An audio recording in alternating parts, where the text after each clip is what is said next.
With 7 kids between the two of them, Cat and Nat know just how lonely and isolating motherhood can be. So they set out on a mission to bring women and moms together by hosting dinner parties and events with wine and without babies. They took their business to the next level by taking things online, and they now host the hashtag Mom Truths podcast, offer e-courses on entrepreneurship, and they have created an online community for moms to get real. Their book, Mom Truths, dives into embarrassing stories and honest advice to encourage fellow moms through the ups and downs of parenting. With honesty and humor, Cat and Nat dismantle the unrealistic portrayals of motherhood that are often presented through social and traditional medias. I'm so excited to introduce these fun ladies to you guys. All right. So you guys met in high school. Can you talk about how you rekindled your relationship and ultimately decided to start a business together? Oh my gosh. So it was, I like that. Rekindle the relationship. so We cute. did. We met when we were in like 9th grade. We had mutual friends, and really what happened was when the bell would ring and everyone would go back to school after lunch, the two of us would not head back inside, and we'd head over to Kat's mom had a house that was near the school, but her mom was at work, and we would go there and we would smoke joints, eat bagels, I and feel then like they were way cleaner back then. who were? The joints. Yeah, no. Yeah, they were good. It was, It was laced with nothing but the good stuff. It may be a little bit of like pine salt, but that was it, you know?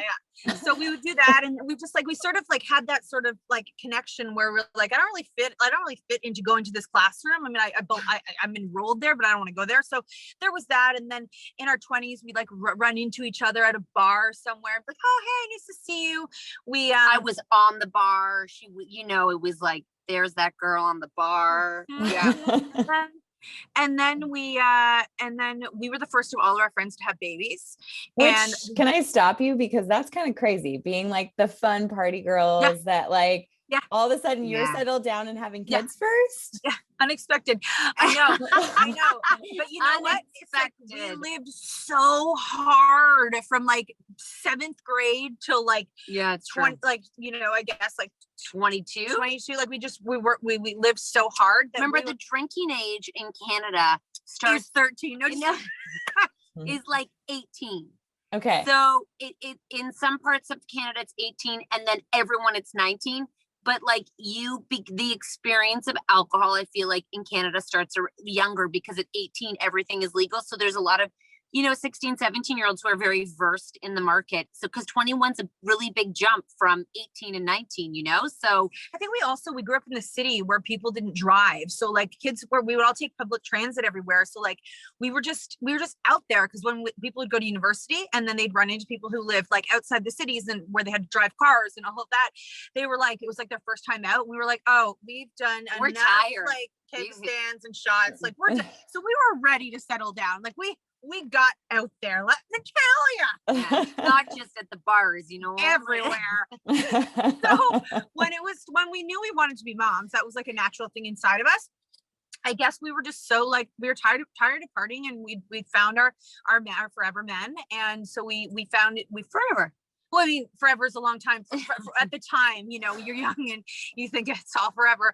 We are both still married, but she always said it's a long life. Yeah, and that's the first time I've ever heard her say forever. Yeah, I was like, wow. But when we met them, we thought it was forever. I mean, I've matured to realize people change now. Not for me yet, but I'm just saying, I don't want to lie to anybody and like make promises. Oh shit. So we had our babies and we thought it was going to be so blissful, just like on TV. And then we realized it was so overwhelming. We felt so alone. We started to hang out together and we realized it was so much easier hanging out with someone who had a kid. She had our 9 months apart. And I actually she guess was stalking people who had just had babies in her friend group. Didn't know anybody. And I got a DM being like, come over. And I was like, oh, no way. Cause I had a newborn and she cried and I didn't know what to do. Like my history is I had 7 years of like child and youth work, social work. I thought I would be like a really great mom and I would just like, this is no problem. But then give me a baby and I was, because you're so out of control of the situation. And she was like, come over. And I was like, And then she just was like, no, really come over. It's not a big deal. Like just to leave the house out of around the block was a really big, So overwhelming. so overwhelming for me. And I remember at 6 weeks, I didn't even know how to get the stroller and her into the car at the same time, like breaking the stroller down. Where do you put this baby? And, you know, there was a time where you couldn't leave them in their car seats because of their neck. Anyways, it was just overwhelming. But I was at that almost that exact same time when I had been to the doctor. She realized that I was overwhelmed.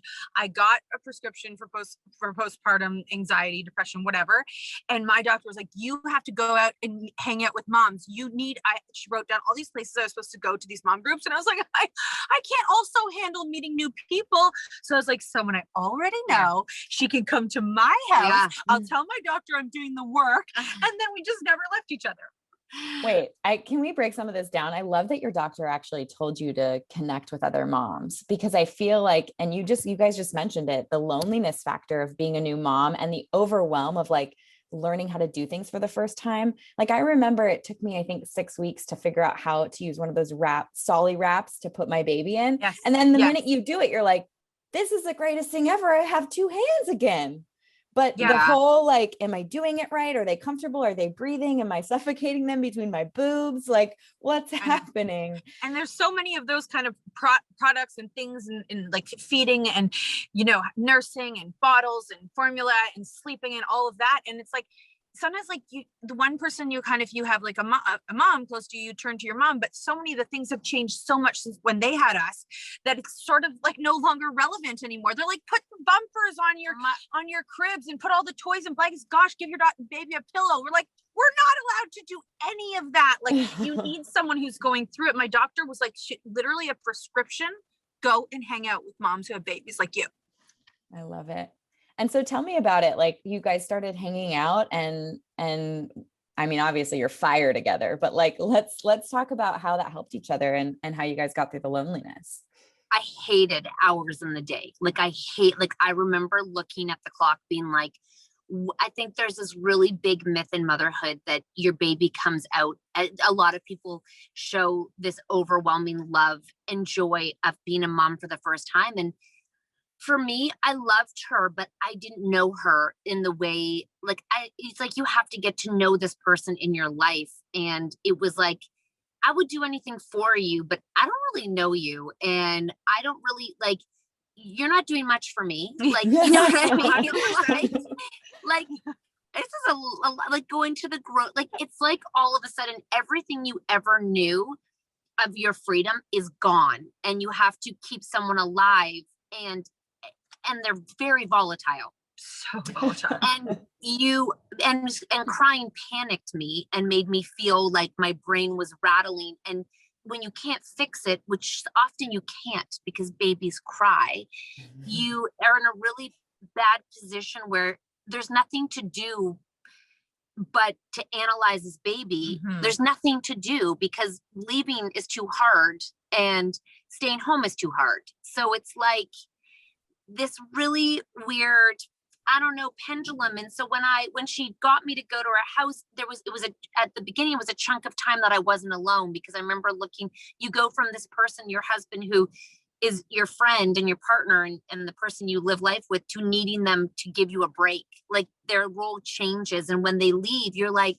fuck you. You know what I mean? Yeah. Like, yeah, I'm so mad at you for leaving me home and you get to go live life and I'm here. I know. So, and in Canada, our maternity leave is a year. So although there's a lot of beautiful things about a woman being able to recover from having a baby and being pregnant for all those months, it also does put a lot of pressure if you are now at home and your partner's not, because you become that baby's everything because you're there for most of the hours of the day. So that is so overwhelming.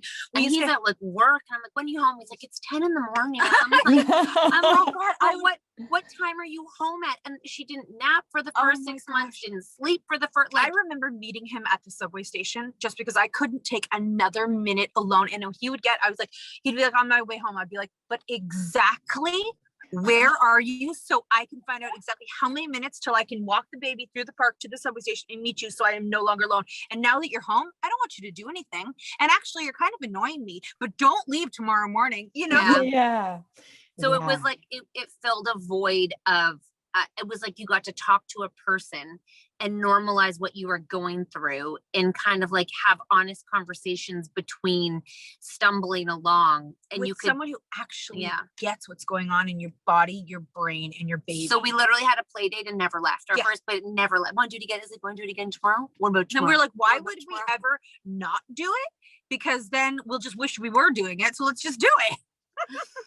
I love it. Did you guys have proximity on your side? Were you able to like walk to each other's houses? No, the first bit I had to drive to her, but it wasn't a big like. That first house. Yeah, that first house we had to drive, and then it was walking. And it's been walking since. Yeah, we're close. I love that so much.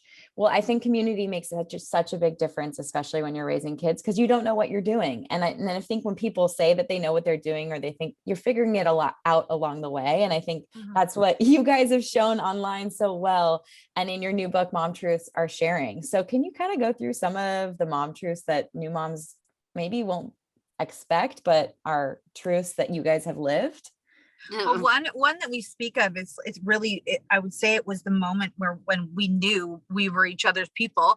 And it was when we were walking our babies, and, you know, we're still sort of sometimes at the point where I was still kind of pretending I had some of my shit together. She used to like dress, like wear, I think I've worn leggings. Like, I think I've been in athleisure wear my whole life. Like, I don't really think I ever got dressed, but she was always like, cause I like the gym.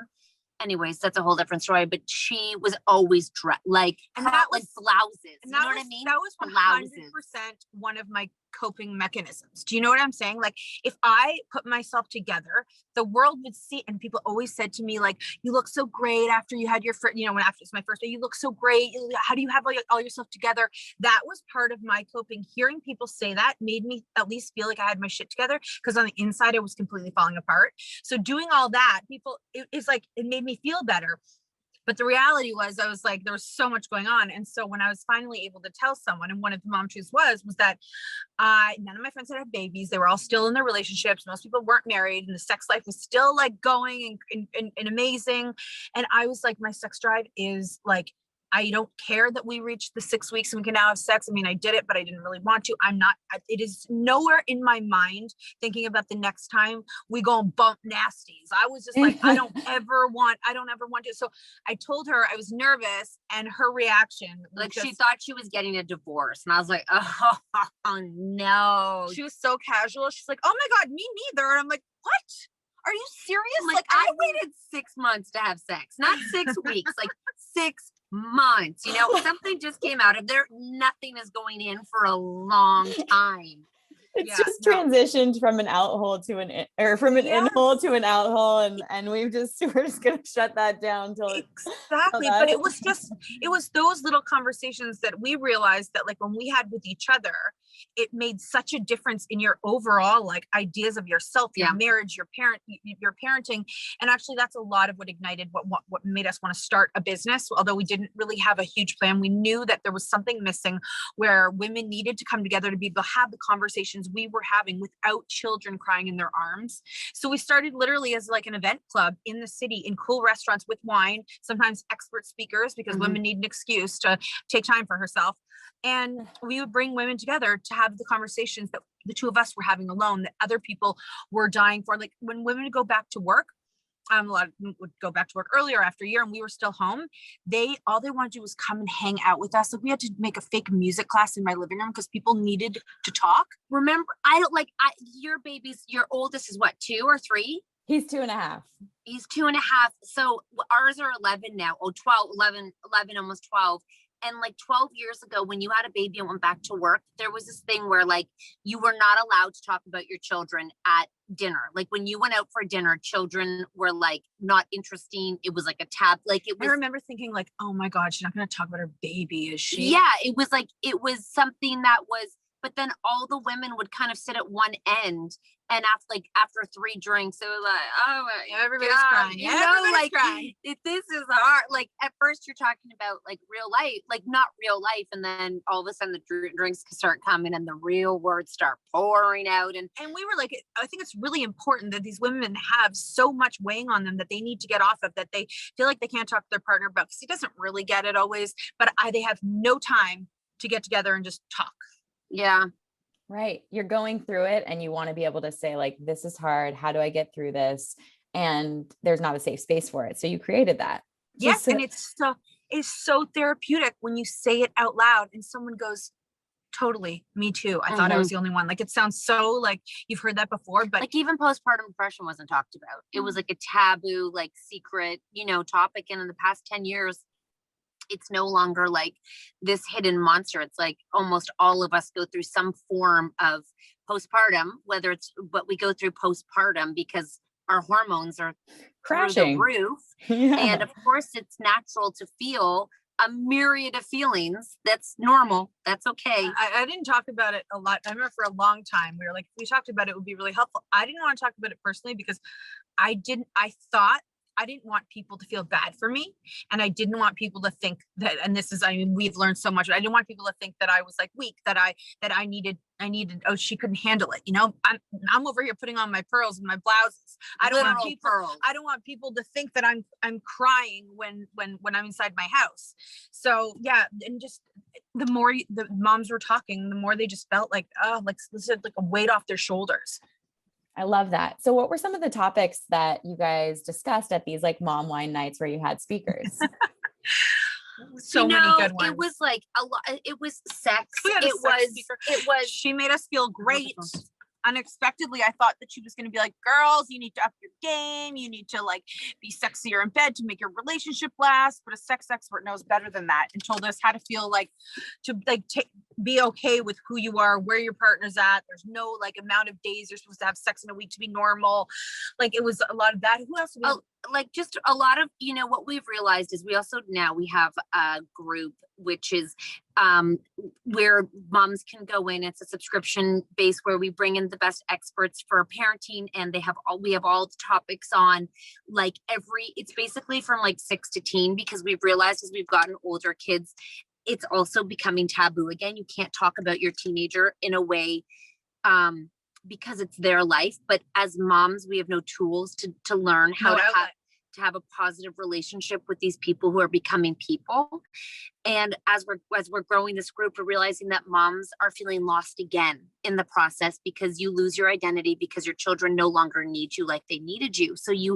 And what we're doing is now we're bringing speakers and experts in for the moms and for their own confidence and for who they are as people, because it's like you become this mom, you lose yourself as a person in a way, and then you have to find yourself again. And then as your kids, you kind of get your footing, and then all of a sudden your children grow up and you have to let them go and they become people again, but you still have to parent these people who aren't full people. And how the heck do we know how to parent these kids? How do we know how to handle, first of all the new life that they're living in social media, but drugs, sex, alcohol, eating disorders, depression, suicide, like all of these things. And now all of a sudden you're just supposed to naturally roll into having like children and that are making huge decisions that are going to affect the rest of their lives. How do we keep a positive relationship? So all of the experts that we have in this group are literally getting us through. It's like we've come full circle. It's always just, we really try to find people who give you take home so you can apply something to your life, because I think over and over again, what we're finding is people are missing a community. Yeah. They're missing how to actually implement things, to have positive relationships with their kids and to have fun in parenting, because it doesn't always have to be, this terrible thing. It can be a beautiful, amazing, fun and that's what when we imagined being parents. Of course, we knew there were struggles. We didn't know there were this many, but we want to be able to find joy within our families, and we want to be able to have fun, like as women. And we think that if you're equipped with the right information, then you can carve out time for fun, and it has to be there. Like people always say to us, why do you guys always seem to be having so much fun? Because that's our self-care. That's how we get through it. Yeah. Oh, I love that so much. And there are so many nuggets of awesome information there, especially for me as a new mom. Is like, you don't want to screw your kids up, right? You want to have like the tools to parent them and have fun with them. But that kind of goes all the way through. I know right now, dealing with a toddler, I'm like, how do I parent you and edit your behavior, but not make it so that you're afraid to climb a tree because I'm saying be careful too much? Or, Yeah. It's like, you have all this information coming at you from the internet. Like, this is the right way to discipline. This is the wrong way to discipline. If you say this, then they're going to have zero confidence when they're a teenager. And then when they're a teenager, they're not going to tell you things and they're going to do drugs and it's going to be your fault. And that started when they were a toddler. And you're like, holy God, how do I get through this? Yes, totally. Exactly. So let's talk about it, because everything you're saying is resonating with me. Becoming a mom, I'm feeling like a failure at it. I want to do it right, but there's so much information coming at me from the internet.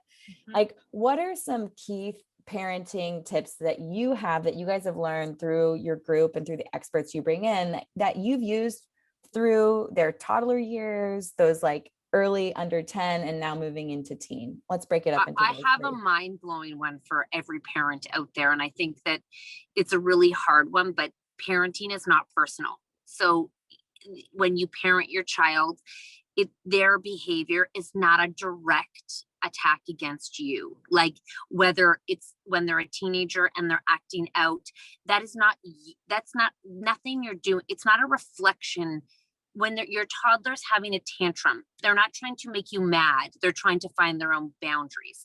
Everything they're doing is, I think that as parents, we self-absorb so much that these little people who are an extension of us, we're like, how dare you do? I mean, we're guilty of it all the time when we feel like our children are ungrateful. Like, how dare you? And they're not doing these things on purpose. So when we can take ourselves out of parenting, we can de-escalate the situations and really be like, looks like you're having a really hard time right now. Like, we take the I out of them, and it really can help you move through, because parenting can be infuriating when there's no rationale to their behavior, because often they don't make sense. And when you get a 10-year-old or a 9-year-old or an 8-year-old, they say that adolescence starts at 8 or 9, like the adolescent's behavior. And when they wake up and they're just in a bad mood for no reason, and you're like, you have a roof over your head. You know what I like? You're like everything you ever dreamed of. What could you possibly be in a bad mood about? But we just give them space, and we try not to get involved in what they're doing. And I think another really helpful one for me, which took some time to learn, and this will come up in forever as a parent, is that every woman is going to parent a little bit different. And because she's doing it a different way, it doesn't mean you're doing it wrong. And I think that in the beginning, like when I chose to make some parenting decisions, I told myself, this is the number one way to do it. And I feel so confident in this. I'm going to read this book. I'm going to listen to the people who believe what I believe is the right thing to do. And in my mind, I kind of thought, if she only knew how much better it is doing it my way. I realized that when my girlfriends had babies, that they were all doing it differently, but that they were all great parents, and that I cannot compare myself to them. And if they're going to do it differently and something's working out great, I'm not going to beat myself up that I did a little bit different. And the other thing is that you can change your mind in parenting all the time. So just because you say, like, I will never give my kids, I don't know, ice cream before dinner. That's something that I stand by, and I will always be that way. And you tell all of everybody, don't ever give them ice cream, after 5 o'clock before dinner. And then one day you decide, actually, I'm cool with that. You could change your mind, because we're just learning and growing this whole time. So you don't have to be stuck in your ways, and you don't need to compare yourself to others. And you just know that there's so many ways to be a great mom.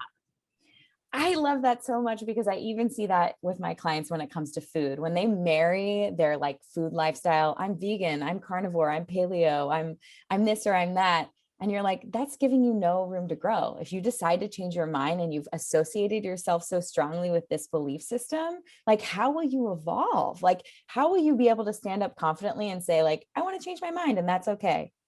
Mm-hmm. You're teaching your kids that they can do that too. That's super powerful. Yeah. And that comes along with also being able to like know when you're wrong and apologize too, that you're human, and your kids are human, and we're all just people, and we're trying to work through this, and we are not going to do it perfect. So that's another great example of how to parent. Sometimes you're like, you know what? I may not have reacted the way I would have wanted. Let's just talk about that. Or I really did the wrong thing there. Sorry about that. I yelled really loud. I couldn't control myself, and I did not mean to be like that. Well, we're human. we're parents, but Yeah. we're human. That's so important Right. for our kids to know.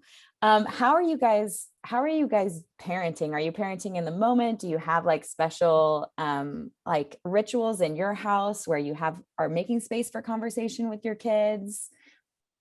Start off by saying the group that we were just talking about that we run in our platform has helped a lot with not parenting in the moment. There'll always be parenting in the moment, but having a toolbox and having some education from experts has been so helpful, especially as my kids are getting older.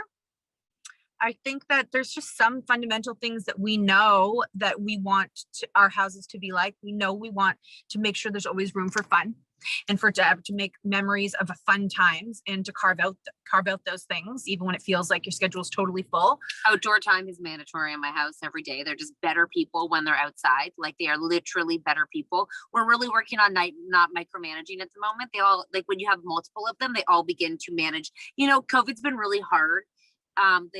We're still in lockdown. I think you guys are just semi out in California. Like we're still in, like we're still like hardcore, like nothing's open. So it's been a rough go because we have older kids with no outlets and they need outlets. So they love their sports and they haven't been able to do it. And a lot of them just have this energy that needs to be expelled and it hasn't been expelled in the right ways because they just can't go anywhere. Yeah, we're fortunate we have space. You know, I'm feeling for all the people, you know, a lot of the moms in 1-bedroom apartments with a bunch of kids and, you know, our parks were closed for a long time. But I think sometimes we're intentional and sometimes it's fly by the seat of our pants and in the moment. And I'll tell you, as a mom to older kids, what flies out of children's mouth, like yesterday, my daughter's like, do you know what head means? She's 11. Okay. But all the songs now have, all the TikTok songs are very progressive sexually. And I go, I do. Do you know what it means? And she goes, obviously. And I go, it's a blowjob. And she's like, what? I go, when someone had to do the whole blowjob thing last week. You know, and I'm like, and she goes, yeah, you could just have called it the other word. And I'm like, yeah, but if you want to get technical, it's fellatio. I'm like cooking dinner as we're having this conversation. And I'm like, you know what? She's right though. That word is so much more beautiful than the act. Yeah, fellatio. Yeah, so I'm like, sounds like an opera. I'm like fellatio. I'm like, it's when someone does this, and she's like, I know. And I was like, I cannot believe at 4 p.m. I'm cooking dinner, and this is the on the fly conversation that I'm like, you bring at me. Do you know what? She goes, head mom, ha, and I'm like, are you? I know, but that is right another That's thing parenting. that we are very much parenting. We're very open with our kids. Like we, they ask a question, we answer the question, and that has to do, you know. But it's out of your hands. That's my point. You get to an age where you can no longer control. We talk to them about sex. Yes, but even if we didn't, that narrative would have still been there for them. Yes, is my point. Yes, is the narrative is out of your control. You can no longer control what they see, what they watch, which they hear. And so now you are a bystander in their life, hoping they share with you what they're learning.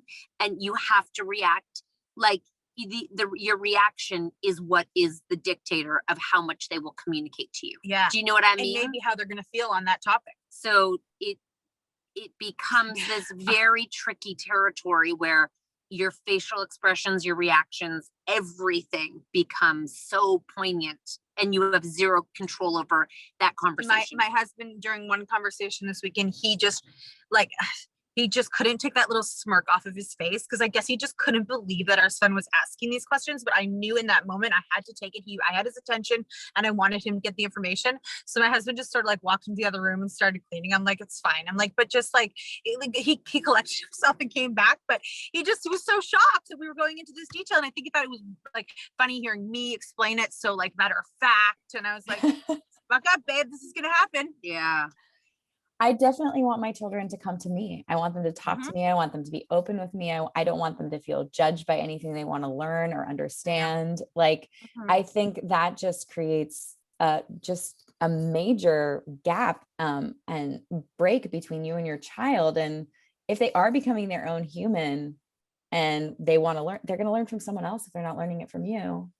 Absolutely. And even if they don't want to learn it, it's a conversation that kids will just spew at them on the playground, because these one child in grade 2 has learned a word from an older sibling, and you better believe they are going to teach the world around them. So it parenting becomes a very interesting dynamic. It's no longer love and Yeah, Kristen Taylor told me in grade 2 what a blowjob was. Then my mom sat me down and gave me the sex talk, and I said, Kristen Taylor already told me what a blowjob. My mom's like, we're not going to go to blowjobs right away. Let's just start from the beginning. Well, see, it's interesting. Like, you guys keep it light and you keep it fun, and you're willing to say you talk about sex with your kids. And I love that so much, but because they're learning what they're learning from their friends. But I think you also do a really good job of learning the negative things that they're learning from their friends, the things that maybe could break down their confidence. You talk a lot about body positivity, and you've launched tweens and teens line, Tay Livy. Is that how you pronounce it? Yeah. Tay Livy. And you really focus on making sure, okay, if you're learning about the sex outside of the house, we are open to talk about it. But these are some things you're learning outside the house that I disagree with, like how your body should look and how you should feel in your body. Can we talk about that? Because I think it's so, so important for moms, especially, I mean, with both sex children, boys and girls, but especially with girls. How are you protecting their confidence? How are you promoting body positivity? I think this is something you guys do so well, and I want our listeners to know about it. You know, we struggle with the whole body positivity conversation, because we want our girls to be so much more than their bodies, and we want them to be like, you know, often we'll post bathing suit pictures that's not about our body, like about our body. It's just that it's us in a bathing suit and with a tampon string hanging out. Yeah. Or, you know, I think that we have generations of women who are so damaged by these societal norms. So if we can begin, you know, it's so crazy because every child grows at a different pace. And my daughter has a friend who's up to her hip, and she's, you know, hitting puberty early. And I'm just like, you have no control over what your body's going to do. And I said, it's going to change a million different times, a million different ways for your whole entire life. And to get stuck in something that you were at 10 is so crazy. So I think and so many people do. Something happened to them when somebody said something when they were at that age that stuck with them until they are our age, and they're sharing their stories with us about how, you know, they wish it was different, or they wish that the industry was different completely. And what we wanted to do was we wanted to create, you know, a brand that really focused on like having fun and being comfortable with who you are, no matter how you look. You know, we talked about in the beginning, we were sort of inspired because our daughters were a lot taller than their friends, and adults would always comment on, oh my gosh, you're so big, you're so tall, like how tall are your parents, and all of this. So all of the initial attention you're only 10? You're only 10. Wow. The initial attention was always coming to the way they physically looked from when they were babies, right? What percentile are they in?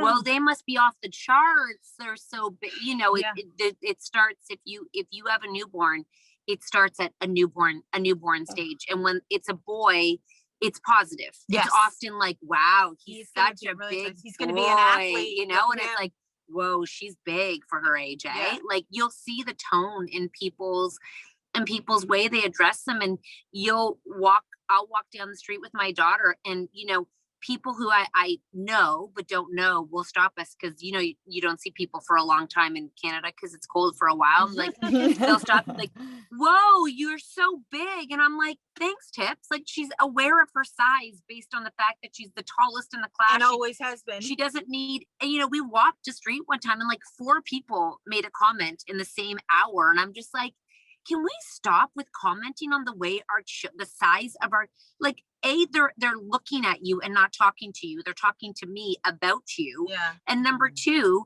she's so much more than her size. And even though it doesn't bother her, if someone kept commenting on the way I looked constantly as a theme, what would that do to us as adults? Yeah. You know? And, you know, I like to point out too that a lot of people that are listening to this will say, oh my God, like I did that yesterday, or I do that all the time. And it absolutely is a natural thing that we as humans do. Even after starting Tay Livy, I almost said it to a girl in my son's class, and I held back because I remembered that this narrative needs to stop, because she was so much taller than him, and I was almost just said it. And then I thought to myself, my God, that's all she ever hears. Why am I going to add to this?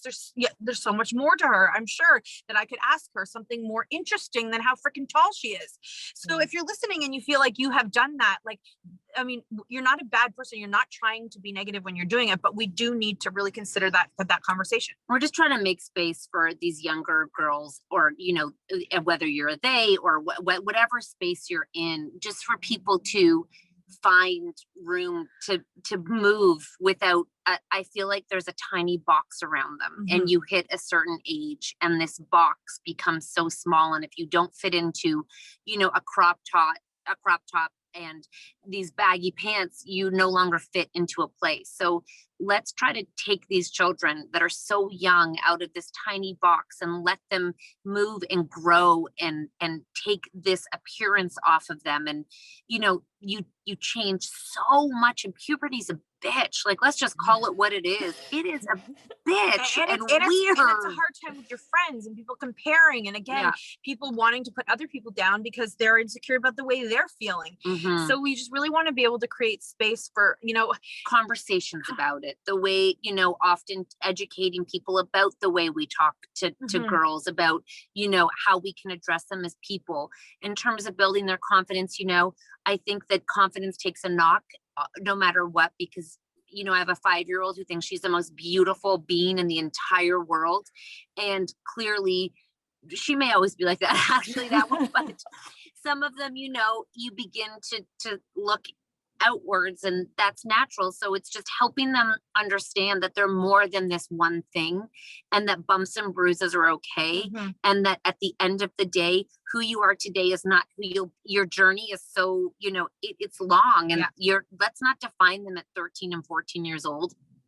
Let's let them move and, you know, shift and hopefully grow, have some fun with their friends instead of feeling so handcuffed to like what they're supposed to be doing. And like hearing teenage girls giggle is so nice, because you just feel like they found space for joy. You know, and one more thing for people listening, like in terms of the way we construct and construct our girls, you know, a lot of TV shows have bitchy girls, right? It's the premise of the show. It's like, and shows girls targeted to our girls' age and kids. And so we definitely, we deconstruct that. And I'm like, what do you think that is? Why does there have to be a girl who's constantly mean? And I try to find shows with positive relationships, but there are a few where the girls are like, you know, supportive and kind. And it's called Alexa and Katie, and it's on Netflix, but they're always there for each other, and they don't get into these fights. So I think when my daughter comes home, and, you know, naturally we'll talk, if she talks about someone, or if there's two of them over and they're talking about someone, I try to be like, hey, I try to switch the narrative so we're not bashing any girl. And I try to be like, you know, are they your friend? And if it's a yes, well, let's not talk about them that way if they're your friend, because they could have just been having a bad day. Let's give them space to, you know, just have a bad day. You need to earn your respect, but we're not gonna sit here and trash a girl and make it normal. And how dare she, as moms, we can often be like, what did she do? She's just jealous. And we try to get rid of that she's just jealous conversation. Gosh, yeah. And you know what's so hard, Kelly, is that we know that some of the moms are having these conversations in front of their daughters and with their daughters. And we're like, oh, I mean, how are we going to stop this if the moms are not leading by example to show, you know, bringing other women up? It's crazy when you still hear it. You're like, no, come on.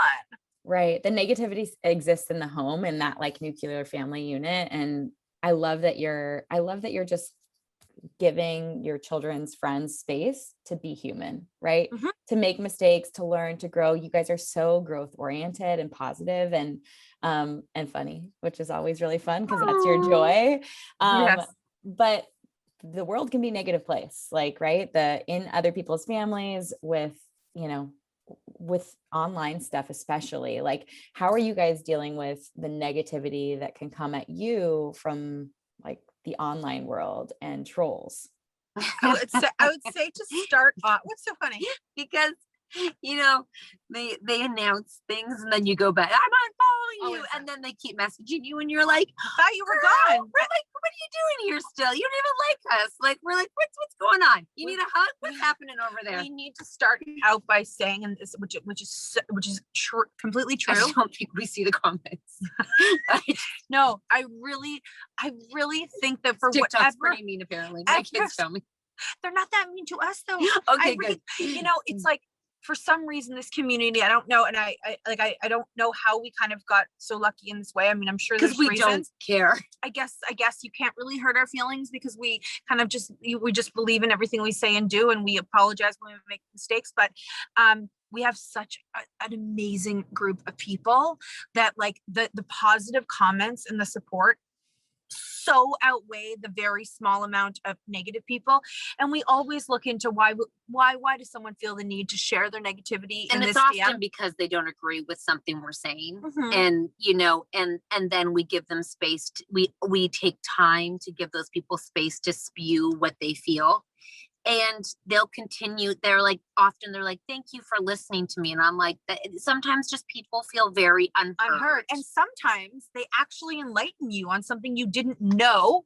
Not that we're necessarily going to agree, but to enlighten us that some people see the world in this way, which is always good for education. Doesn't mean we're going to, say, I totally agree, but exactly. Sometimes they just want to be heard. And sometimes, we're Canadian, and so, like, someone once was like, girls, the politics in America is really raw right now. Like, you're not, like, be careful of those conversations because, number one, you live in Canada, and number two, we're all extremely fragile. And I was like, you know what? Thank you for enlightening us, because sometimes speaking isn't always the right, I think that we can learn from each other and grow. And, we got some information on one of our tour names that maybe could have been perceived one way. And we were like, thank you for doing that. We will definitely change that, what we are doing in that. So I think we don't get defensive when we listen to our audience, and then we take it and we're like, thank you for teaching it. Like, can you tell us more about that? Or like,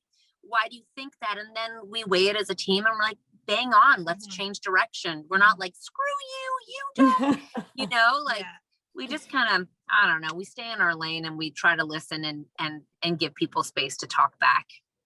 I love it. And then you're giving, just in the last conversation, you're giving kids the opportunity to speak instead of saying, observing them, you're tall, look at how much you've grown. It's like, there's so much to learn, and you're willing to grow. You're willing to ask those questions. And I think that's really the key there, is allowing people the space to be who they are and be curious about them, or be curious about their beliefs. And then again, continue to iterate, continue to grow. So good. So good.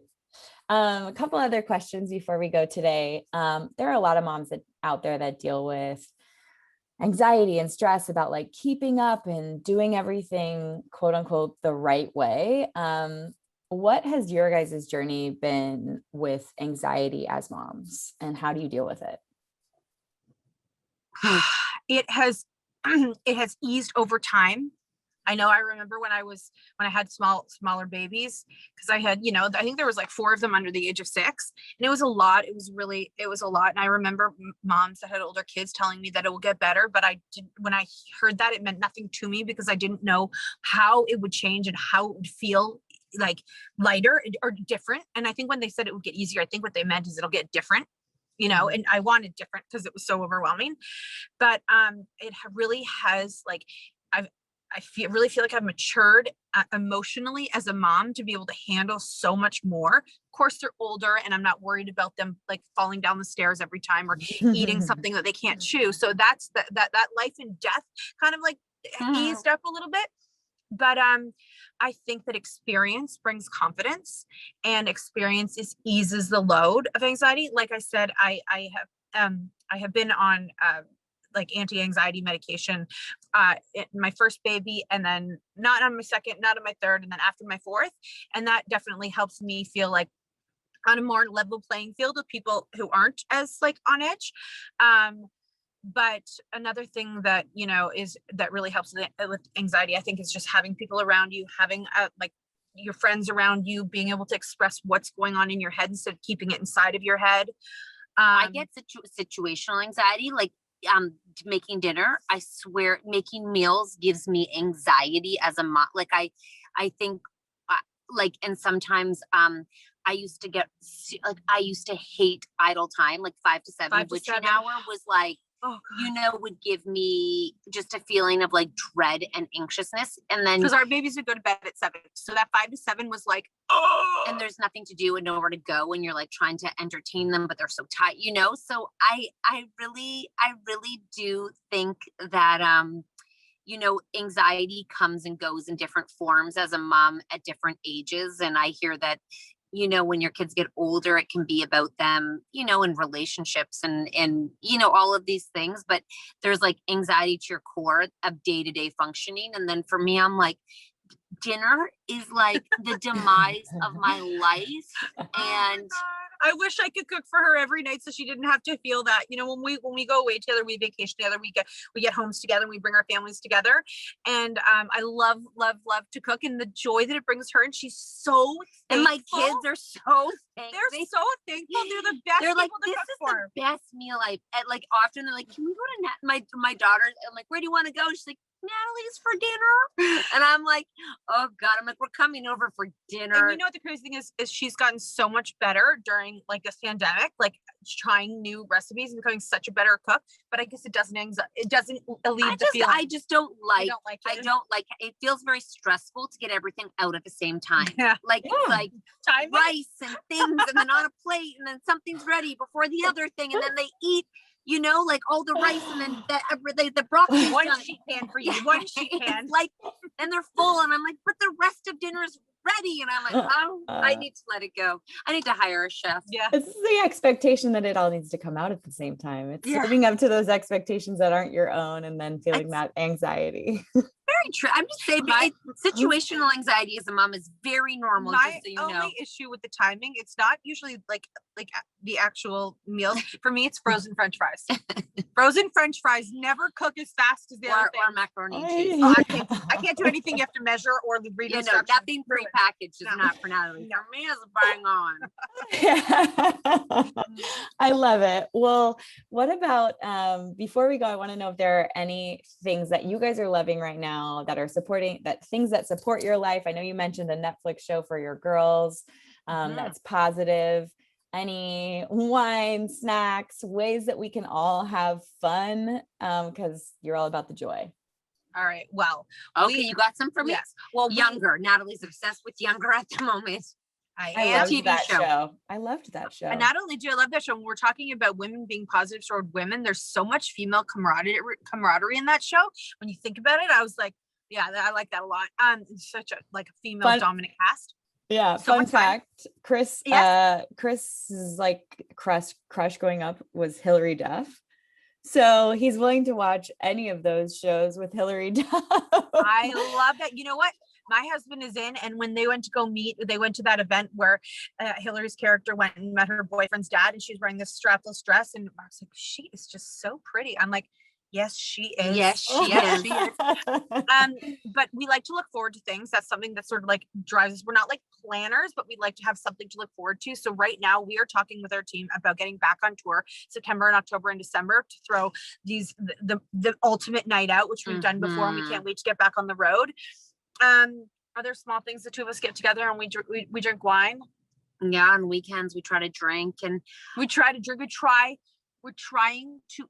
to make life easier too. We are trying to eat healthy. Yeah. Well, not what I just got. No, you know what? Honestly, I would say that the weather for everyone is going to be huge. Like for finding this, like, we try to get outside. We do get outside every single day. And I would say if you can, I think we're in a place where so many people are so caught in a rut that the thought of going or seeing or doing something is just like, what's the point? I really do encourage everyone to try to, even if it's to go meet up with someone for a walk and hang out with a girlfriend or, one of your good friends, or just get outside and see the world. I really do think that, to me, that's like just stepping away from motherhood for a minute is so important, because it's so easy to get sucked into the vortex of motherhood and never ever take a moment, because you feel like, I don't know why we do it. We did it personally, but I just really do think that when you step away, you get something back that you can't even talk about until you feel it, you know? I went to a gum specialist this morning, not chewing gum, teeth gum. I felt I was in a different world. I talked to the 2 girls in the office and the guy. I way overstayed my welcome and appointment time, but I had so much fun just like talking to other people and like getting out there and being in a building I'd never been in before. Yeah. So just seeing people. I don't know where everyone is in lockdown, but I know a lot of people are rocking and rolling, but you know, Not here. There are so many amazing takeaways that you guys have given for the show. One, get your kids outside every day, right? Motion allows them to release that emotion. Ask them the questions. Don't tell them who they are and what they are. I love that. Be willing to iterate and grow. Like personally, if you have a parenting technique and you want to change it. Right. Be positive. Find the positive shows, whether they're on Netflix and making you happy. But really, I think what resonated with me the most is that we become moms and then we raise our children and then we let them go. And those 2 transitions are really hard. And if we can hold on to some semblance of ourselves by connecting with friends and being honest with who we are, getting outside, meeting up with friends for walks, wine, whatever it is. Yeah. That's going to really keep us connected to who we are so that these transitions are a little bit easier. You guys. You just wrote a whole book for us. Thank you, Kelly. Dropping the bombs, all podcast. Like, this is why I love you guys. You know, I really do think all these transitions for women and being expected to be everything to everyone, and then also hold on to who we are as individuals. And it's, you guys are dropping truth bombs and mom truths left and right that make us all feel like normal humans, and we don't need to be perfect. And I love that. Thank you so much. That was some amazing. It's like she was really listening. It's like she went to a class and she was listening. Yeah, that was a good job. Wow. You guys, I listen to your stuff all the time and I laugh mostly, but like, I know there are so many nuggets of truth under the humor that I think most moms need to hear. Like my daughter makes her cookies and cream smoothie all the time. FYI, I have it saved on my phone and they all eat it. So we have a YouTube cooking show. So I'll definitely be doing that one on our YouTube cooking show because it is a fast, easy, delicious. We might put whipped cream on top of details. You know what I mean? Yeah, details. No, I love it. There's spinach in there. You snuck it in. There's sure is spinach and blueberries. We got it. Okay. Thank you so much for having us. This was really fun. I'm really stoked for your mom's nights out coming at the end of this year. And I'll link to your books and your podcast and your Instagram so everyone can laugh along. Thanks for being in your car. I think it made it like so much more fun. Awesome. I'm glad you like that. Thank you for having us. We really appreciate it. We can't wait to meet you in person. I know. We'll have to get Entrenig to get us together when you get to LA. Yes. Yeah. We like rooftop patios a lot. All right. Let's do it. Okay. Bye, you guys. Bye, Golly. Thanks.